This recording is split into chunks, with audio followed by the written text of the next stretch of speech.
I agree. And as a Rockefeller Republican, I'm someone who believes in calling both sides out.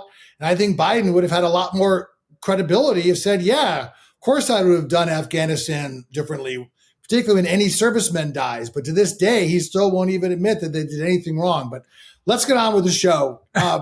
We had a big development last night where John Kelly became the first military guy to actually come out and say on the record what so many people like Mark Milley, what Mattis told to Bob Woodward, and what hundreds of other Republicans have been saying off the record.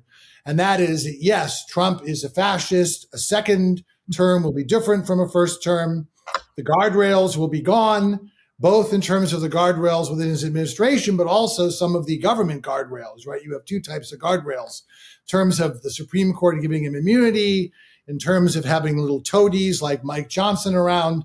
So I guess my question is, are we finally, and this is to both of you, but it sounds like it's more to Carrie, are we finally willing to acknowledge that a second Trump term does run the risk of authoritarianism, that this man is a fascist at heart, that he's been talking about locking people up or using military tribunals against people. He's been talking about all this stuff, and people are like, oh, don't take him seriously. That's just Trump being Trump.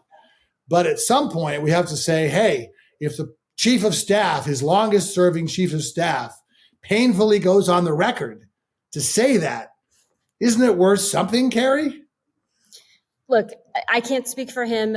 I can tell you that, first of all, among voters who listen to John Kelly, it's probably 3.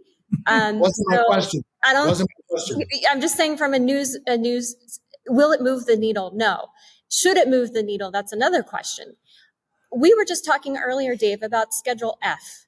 Schedule F is the belief that the federal bureaucracy is massive and sprawling and needs to be cut down. That is Donald Trump's governing philosophy, is that the federal government is too big. You're answering the question. The opposite of fascism. Cutting the size of government is the opposite of fascism. This is what makes no sense when I hear people calling him a fascist. I'm like, I never met a fascist who wants to literally fire thousands of federal employees. This fascism is of course they do. There are people that don't agree with them. It's like silencing the media. Cal, help me out here. Well, first of all, I find that most people who use the word fascism can't even spell it. I was told that once by somebody. I was walking through an airport. They recognized me, and I said, "You probably can't even spell the word." I think most people can't even define it. Look, we have checks and balances in this country. The framers were very cognizant of the lower nature of humankind, and they put in these guardrails, the separation of powers. I don't think Trump would get away with half of what he is proposing.